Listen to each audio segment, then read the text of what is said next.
Thank you for having me here. For a moment I was worried that would be the last thing separating you from the cab ride to the airport, but I just heard there's something else coming after me, so I don't feel as bad.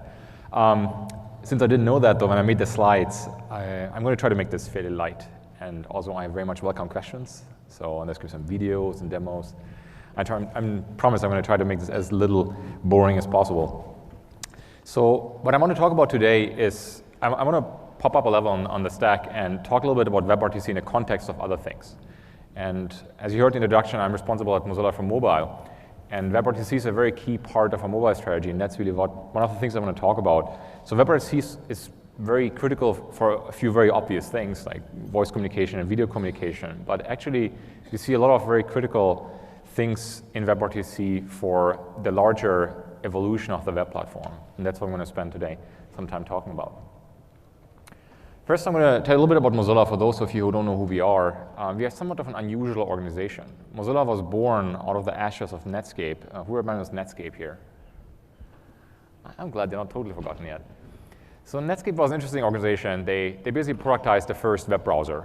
And they built a great web browser. They gave it out for free if you would use it for non-commercial reasons. And commercial users had to pay some nominal licensing fee. And it worked really well for them. The web really took off. It really took the web from like being a place where bits are exchanged to a place where you can view and mark up things.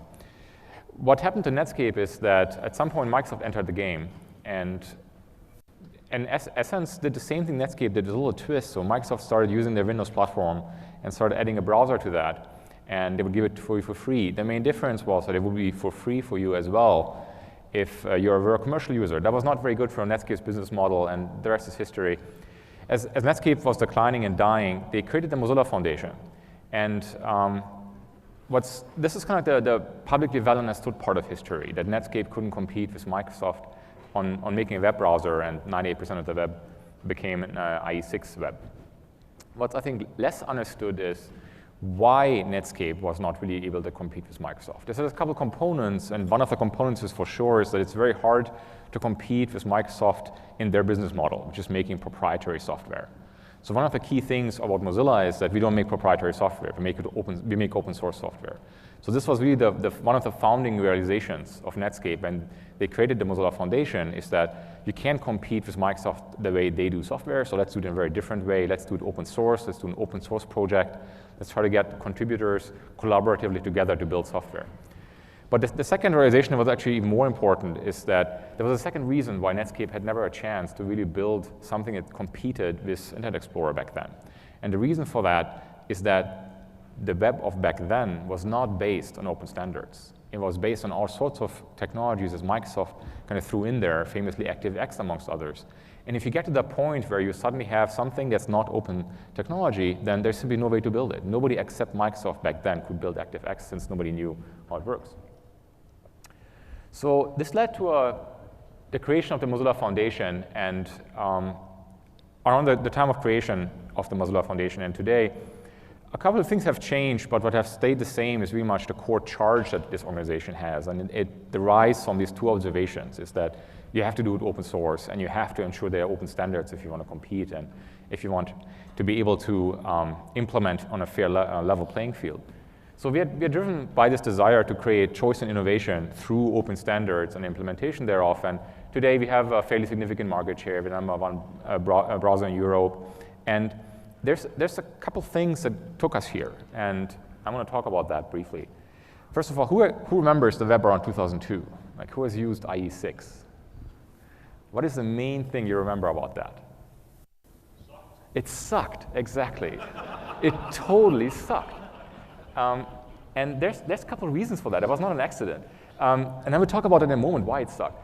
Coming back to today's a very different landscape. So for those of you who remember IE6, and I'm sorry that so many still are traumatized by that, today's a very different environment. So today you have a standard-based web content that's written against HTML5 standards, and you have a number of browsers implementing that. There's our product, of course, there's Chrome, Safari, even Microsoft is back.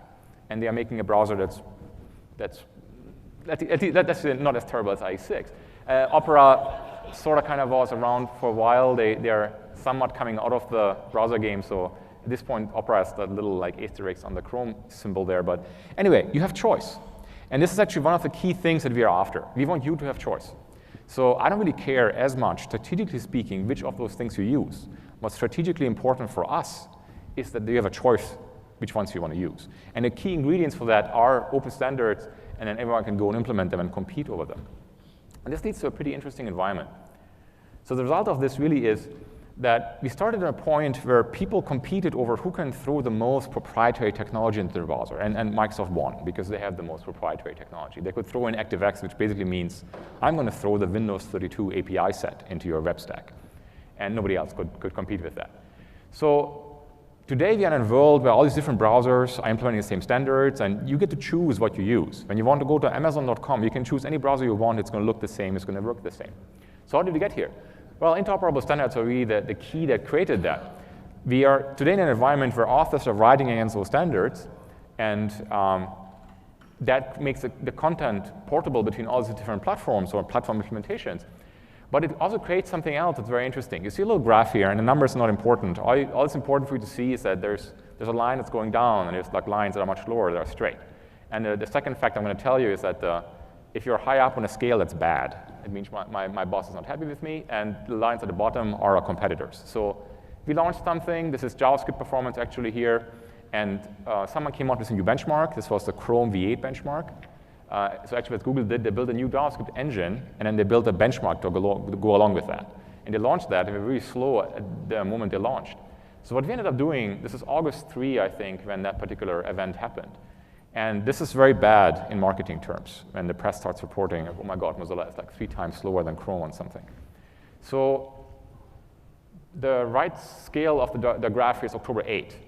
By October 8, we had beaten one of our competitors, and we're getting pretty close to the other competitor. So you see a very small amount of time between these two lines here, and I can tell you there were a lot of engineers who lost a lot of sleep over this one here. So what happened here is there was pressure on us to compete. And we all implement the same JavaScript. We can't compete over like who has what proprietary thing in there. We compete over who can better implement JavaScript. And the moment someone is outperforming you on something or is better on a certain use case than you are, you get under market pressure to catch up. And this creates this very interesting environment. So if you look at the web stack today, or the last 4 or 5 years, the performance of JavaScript has increased probably 40, 50, 60x in some cases. Now, I'm going to show you a couple of demos just to see how far it has gotten today. There's no other domain of programming languages where performance has increased anywhere near that, even though there's a bunch of other programming languages that are very similar, like PHP, for example, is used often on the web, or Python. Those languages have nowhere near gained performance the way JavaScript has gained performance. Why did JavaScript gain so much? Well, because we are in this kind of pressure. They're all competing on the same standard. So this is, I think, what really makes the web today this great, is that there are these different companies, they're all competing on the same standards, and we are being judged who's implementing the same standards better than someone else. So this is all great. This has been a great success story for Mozilla the last 10 years. Basically what you know today as a modern open web, we created that along with a couple other companies.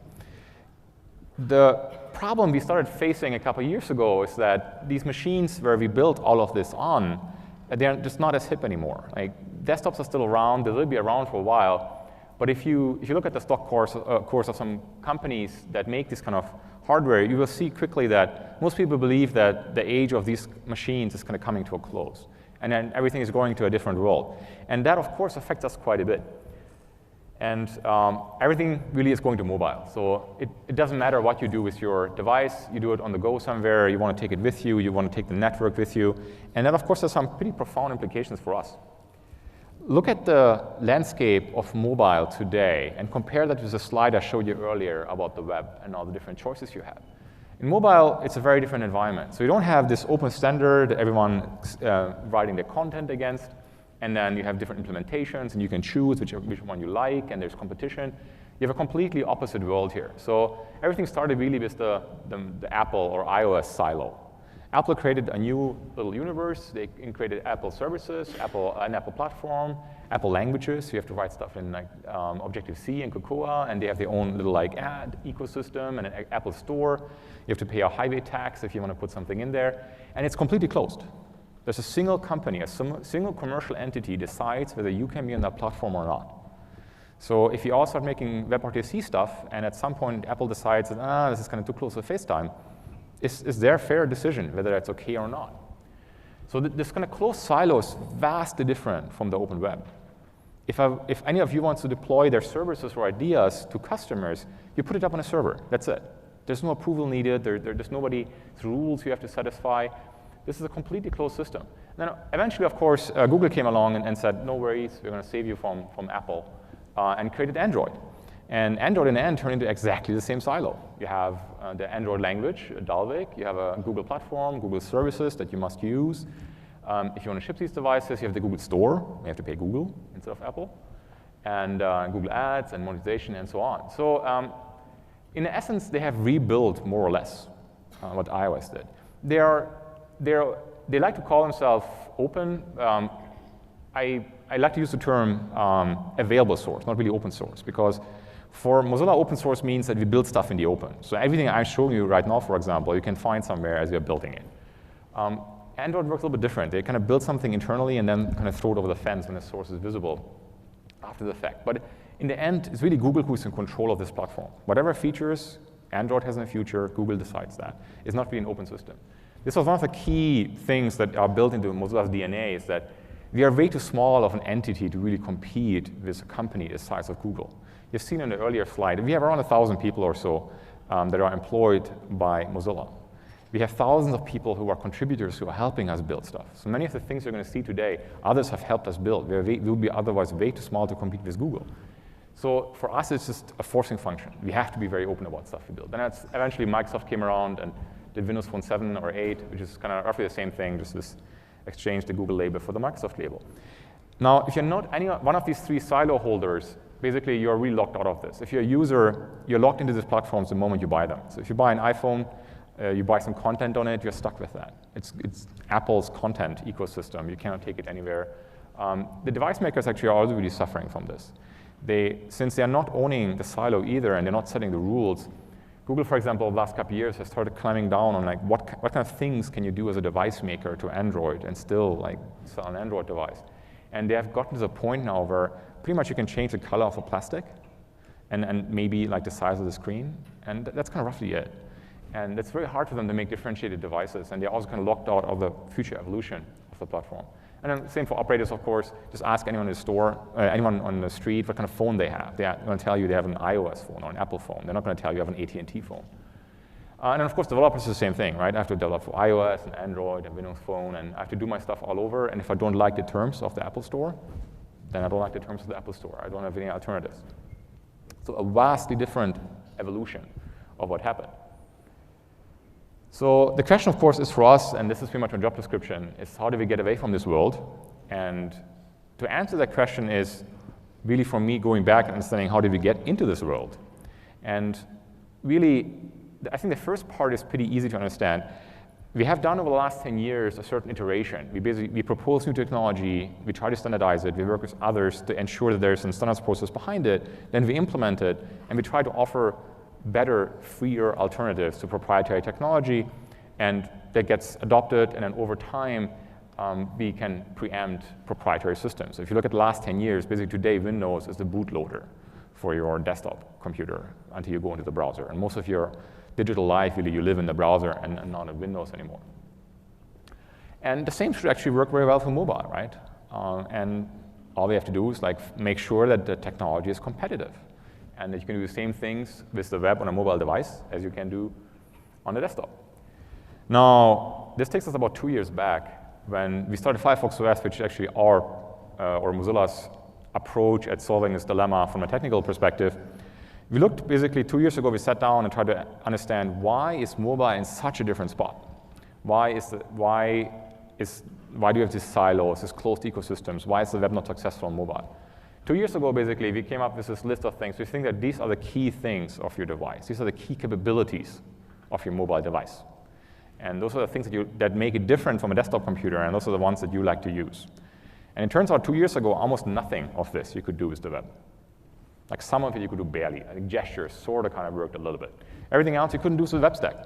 So this is your answer. This is why the mobile web is behind native ecosystems. We just didn't build the necessary APIs. We didn't make the mobile web as competitive for these kind of applications as it is on a desktop. On a desktop, pretty much everything that you want to do with the desktop, you can do with the web. You have text, you have fonts, you have graphics, you have 3D graphics, you have audio, video, you have sound. Pretty much everything is there. On these mobile devices, it's a larger set of capabilities, and 2 years ago, almost nothing of that was supported. So if you want to overcome this, the goal, of course, is to make sure that the capabilities that you have match those of native applications, environments, or exceed that. So this has been the effort we've been doing the last 2 years, and as you probably know from the press, at some point in the near future, and I'm not allowed to tell you when, these kind of devices are going to launch. These are open web devices. We call them today Firefox Os. This is a device completely built out of HTML5. So the entire device boots into HTML5, and everything you see, everything you touch is HTML5 on the device. If you're interested, after the talk, you can take a look at these developer phones. So we did a lot of work on this last 2 years, like filling the API gap. And today on these devices, and many of the APIs that we have implemented on these devices have already actually been standardized and are available in other browser platforms as well. We closed almost everything in this gap. There's really just one piece missing, and that's pretty much WebRTC. So that explains why this is so important for Mozilla and why we have invested so heavily in WebRTC. If you look at the phone, however, though, it becomes a little tricky to explain why we think that WebRTC is so critical to the evolution of the web platform. If you look at any of the smartphones today, and I'm showing you screenshots of iOS and Apple and Android here, and it's pretty much everything you see is true for every other smartphone OS out there. It's true for our own Firefox OS. It's also true for everything else I've ever seen, is that if you turn on this device, it's not really a telephony device anymore. There is also telephony. There's a little symbol you can click on to go to telephony. But it's not really the main thing that people do with these devices anymore. It's an also function. This is now a communications electronics, but also it's entertainment, it's media, it's computing. So this, of course, has some profound implications. So why do we think then that WebRTC is so important? And this is where it gets a little bit more interactive and demo-like in this talk. So I think there's really two things that I wanted to point out where we think that WebRTC is really changing the rules of the game. First of all, it's not the fact that there's video and audio going back and forth. That's for me personally, strategically speaking, not that surprising. What's surprising is that everyone can communicate with everyone in a WebRTC world. If you look a couple years in the future, it's pretty obvious that the web is going to be everywhere. It's already almost everywhere. There's like phones, and there's tablets, and there's desktop PCs, but there's also fridges and cars. They're not that big in numbers yet, but the trend, I think, is pretty clear. The web is going to eat everything else that's there in computing, and all those things can talk to each other. And that I think, is the killer disruptive part of this. It's not really the fact that there's audio and video, it's the fact that all these devices can talk to each other. Demos. So let's see how this works here. I have a couple demos for you. So yes, obviously we have video chat, just like everyone else. You probably the 15th video chat demo you're going to see. All right, so we're going to go ahead and demonstrate a multi-party WebRTC call here using the Talkbox demo. So the first thing I'm going to do is I'm going to go to the Talkbox website. And I know that Randall and Mara are already on there. So this actually, I will play that video in a second, but the first thing I wanted to point out is that we're showing you a demo, and we are showing you someone else's environment for that. So I think this is also, for me, one of those key things that make WebRTC very disruptive, adding it to the web stack, is that we're creating a platform where other people are building stuff on. Mozilla has a history of like really cool ideas, and we add really cool features to the browser. And I'm sure we can go and we can work on a really great audio-video conferencing system. And actually we are. We have quite a few thoughts around that. But it's very unlikely that we will be the ones who invent the big killer thing. So someone is out there right now who's going to come up with a really great way of doing some of these use cases. And that's what we enable. We enable others to build applications. So most of the time when we're doing these demos, we don't really have to use little demos we hack together. We just use other people's ideas. And let's finish this here real quick. Waiting for me to show up. First thing it's going to do is ask me for permission to use my microphone and my camera. Let's go ahead and do that.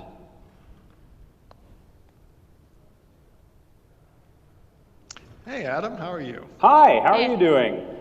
Good to see you, Adam. All right. So it sounds excellent from where I am. Y'all both look pretty good. You sound and look great, but you always do. But this is really nice. All right, I'm going to skip the rest of this. So as you can see, it works pretty well for multi-party video chat at this point. I have to also fairly admit that we are still very much at the bleeding edge of technology. So there was actually a lot of effort involved getting this recorded.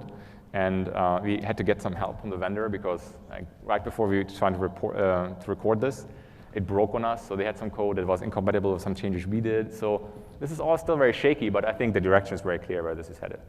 All right, next demo. Other forms of communication are really important as well. If you remember the picture I showed about the phone where like basically you have the actual phone logo off on a side somewhere, I don't know about you, the way you use your phone, but most of the time I don't make phone calls anymore. Most of the time I send emails or SMS or other things on this phone. And those are actually also forms of communication that WebRTC supports, and that's actually very important, I think. Again, if you look at how it's going to help the web platform compete with the native platforms.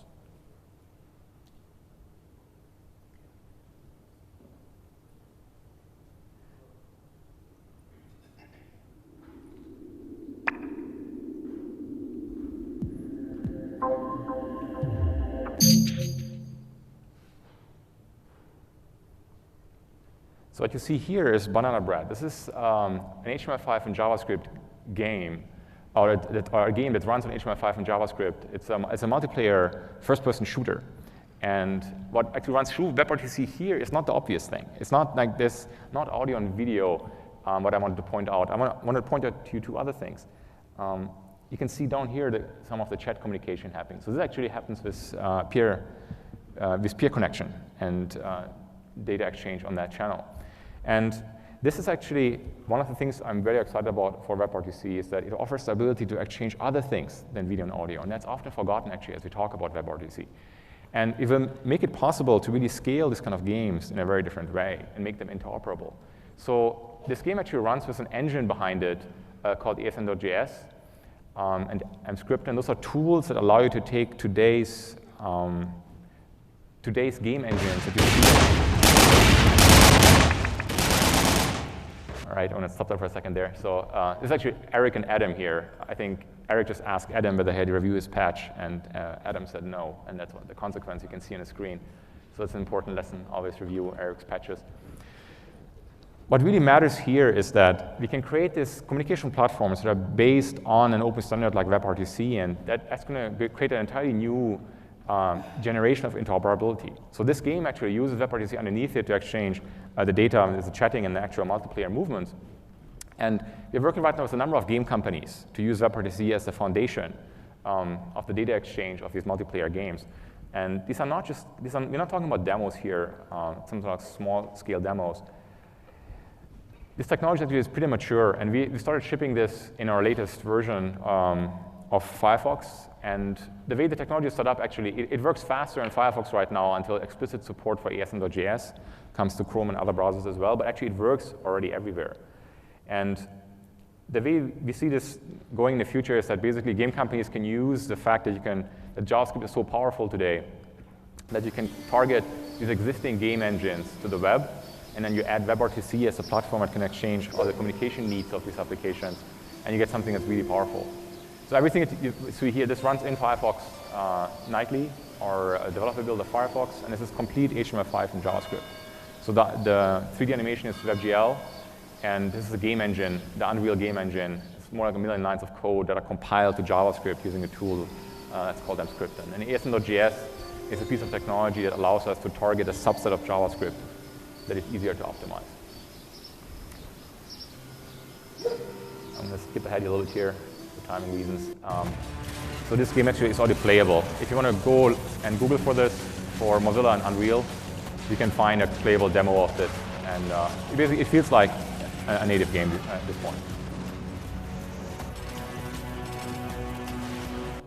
All right, so that's gaming on the web, and that's WebRTC in it. And of course, you can easily imagine adding the natural things to it. So of course, the next thing is like I want to have audio chat, not text chat, and video chat. But again, those are almost not really the key things for me because they're the obvious ones. The unobvious ones are that the actual game logic and multiplayer logic runs through WebRTC.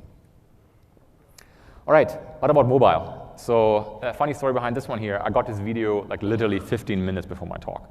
So we have these two devices here. This is Firefox Os running on our developer phones, and we are building right now a WebRTC for them, and we just kind of barely sort of got it to work. So I'm going to play this video because Eric was basically up all night trying to make this happen. Now that WebRTC is shipping with Firefox for desktop, we've been working hard to bring it to your Firefox OS phone. We're not finished yet, but today I'd like to show you some of the progress we've already made. I've got Firefox and my laptop up and connected to our test site. Now I'm going to take my new Geeks Phone Peak and call my laptop with it.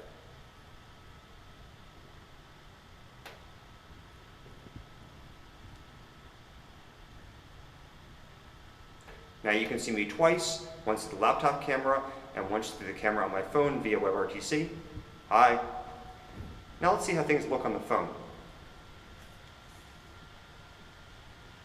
Not bad, eh? Thanks for watching. Stay tuned for more updates on our progress and timeline. Bye-bye. So as I said, this was a lot of effort to get to work. I think this is something you probably see on the WebRTC stacks of every other vendor as well, is that desktop, we are starting to get there. It's reasonably stable. For some use cases, mobile is still very new. So I think that's really where the new frontier is, get this to work well on mobile. There's quite a few challenges. So these devices, for example, they have a single core CPU, about a gigahertz of CPU clock. It's simply an entirely different world. You have to optimize much harder. And we are all running the same stacks on mobile as we are doing on desktop. And there's a lot of problems around that. So you can see the resolution is not that great here, and latency is also not that great. So this is a big focus for us now, is to make this technology also ubiquitous in mobile. All right, so this brings me to the end of my talk. I'm happy to take questions. And if you're at a rush at this point to run to the airport, there's really just two things I want you to remember. First, I think WebRTC is disruptive way beyond the things that WebRTC does, because it adds something to the web stack that has been missing, and it fills kind of the polyfills the last missing part of the web stack.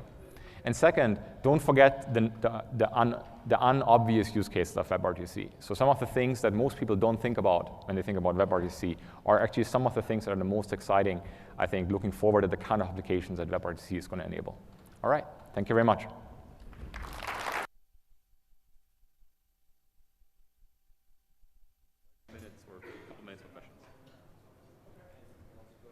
Are there any questions? Anyone have a question? Hand. This is your chance to, there we go. Chance to ask that scintillating question. Hello, my name is Philip. I'm from Portugal. I would just like to ask you, as you said, WebRTC support for Firefox OS is still very new, but do you have any specific dates for it?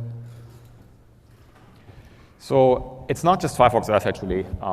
In general, I think mobile, the support for WebRTC is pretty shaky. I think that's true for pretty much across every implementation thereof. And I'm a little hesitant with dates in particular, because we're actually not shipping these devices. Our partners do. We make a software stack. Other people make phones out of them. Stay tuned. It's a very big priority for us, and we're about to ship the first devices. I cannot tell you when, but it's really not far away. It's a very big priority for us. So we will try very hard to bring it into the next or the version after that. Any other questions?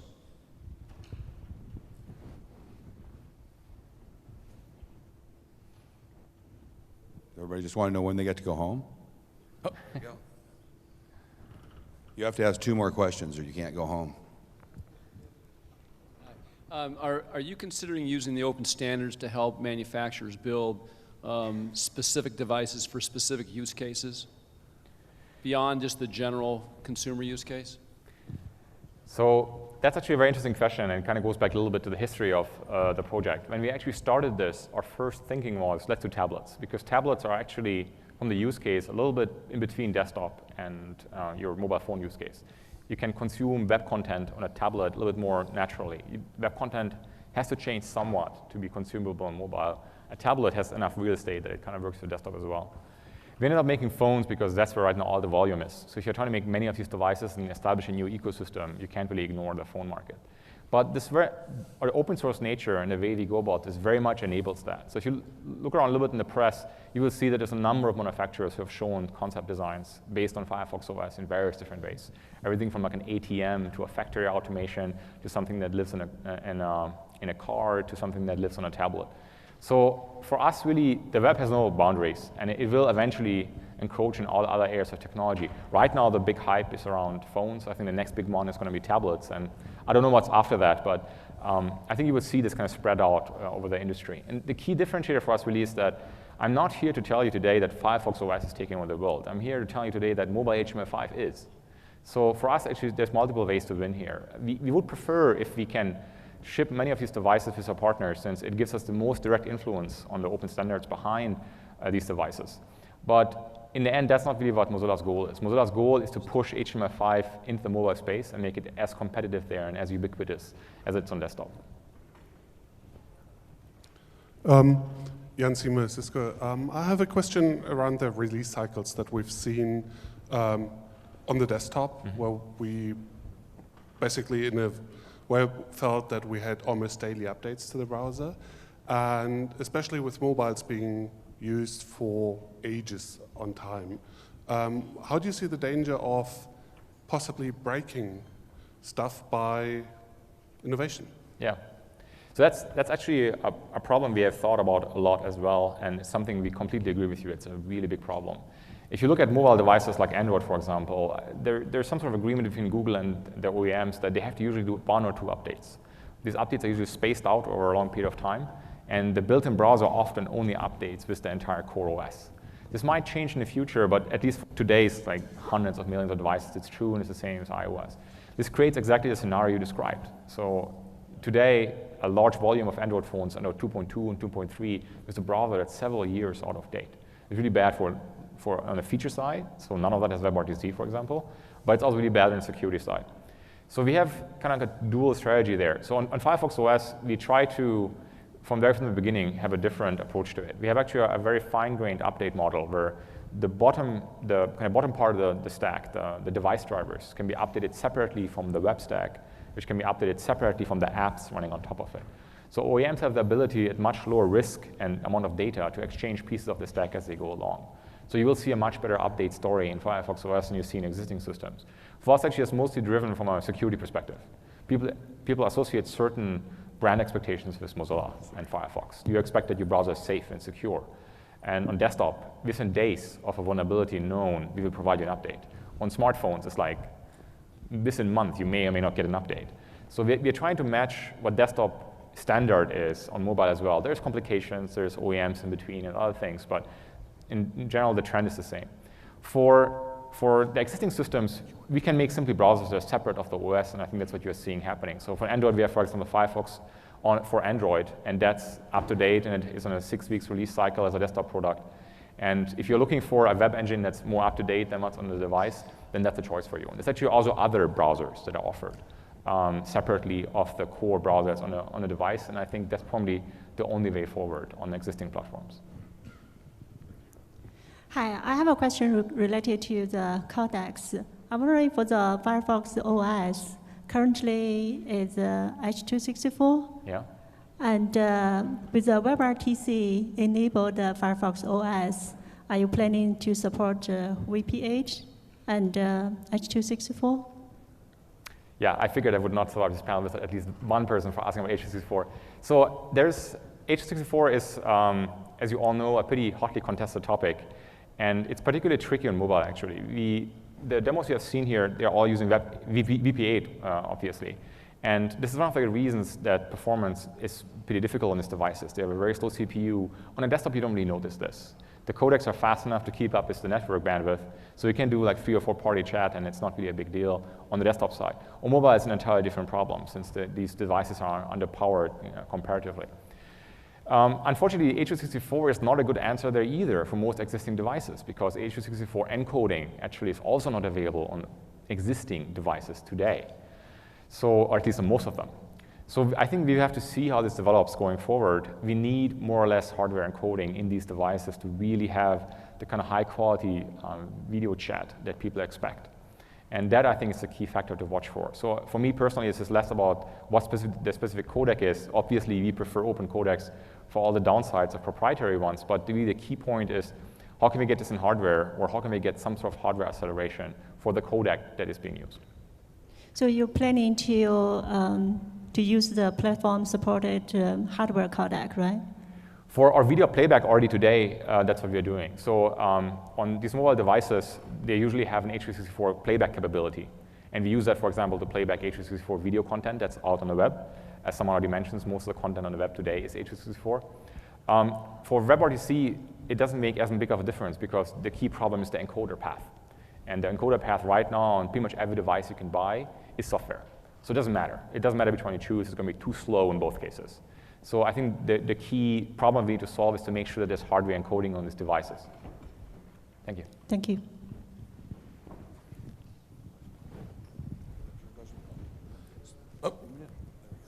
Sorry. So my question is, will WebRTC survive Apple and Microsoft? And I mean that in two ways.